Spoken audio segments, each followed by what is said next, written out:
Ito po yung ilalabas nating unit.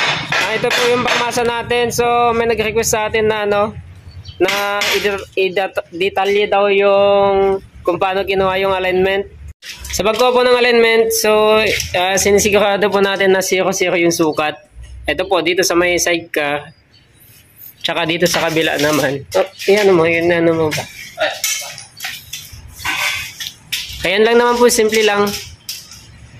So yan yan po. Tapos sa kabila, kinukuha po natin yung sukat, gitna po ng rim. Kasi may malapad, may manipis na rim. So ang kinukuha natin talagang gitna. Kahit malapad, kahit manipis yung rim natin, pasok pa rin siya sa sukat. So ilipat mo sa harapan.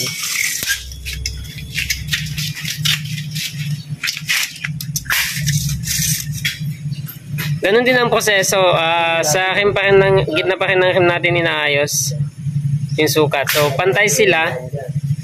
Tapos hindi lang dyan. Sa alignment po dapat yung natin, yung pantay ng sidecar, yung level ng sidecar, dapat nakabatay din tayo sa spring, sa lakas ng spring. Ayan, sa lako pa rin tayo ng spring nakabatay pagdating sa pantay ng sidecar, pagdating sa level. Pag mahina yung spring natin, dapat mas mababa dito sa bandang kaliwa. Yung bandang motor, mas mababa ng konti.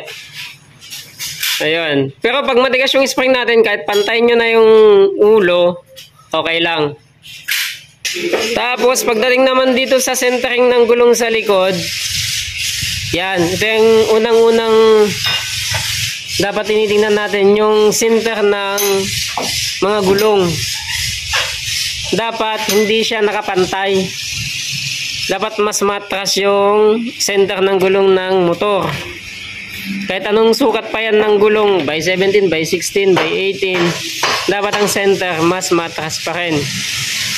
So, yun.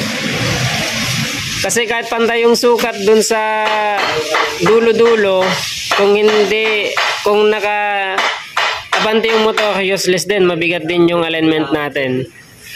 Ito yung sinasabi kong centering, center ng gulong. Center ng gulong din sa may motor. So dapat medyo mas matras ito sa may side wheel. Pag mas magaan yung sidecar, mas madaling kunin yung alignment. Kasi mas magaan lang siya. Depende siya dun sa malalaking sidecar, medyo mas maselan yung alignment na itong mga ganitong unit, yung mga mabibigat.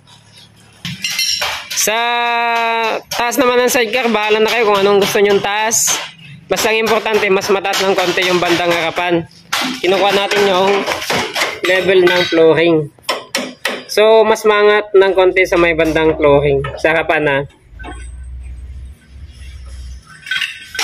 So, ito po yung pangmasang unit natin.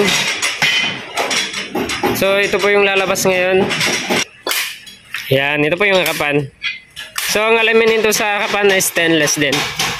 Dito. Sa center guide, ganito tayo maglagay, oh. Ayan, mas madaling magtanggal, maglagay ng tornilyo, hindi gipit. Sa pagbuo ng unit na to, sila po yung mga kaso. Kaway naman dyan. Ito, yung upholsterer natin. Ayan. Tsaka siyempre si boss, siya may-ari ng unit. Pangilang unit na to? Pangatlong unit na ni Paki ito, mga boss na.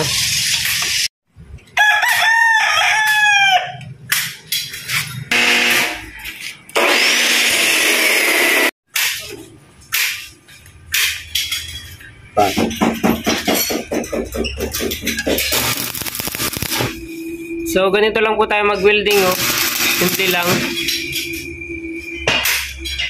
Mr. Sibaluka, shoutout sa'yo. Salamat sa comment mo, sa advice mo. Sana naintindihan mo, sana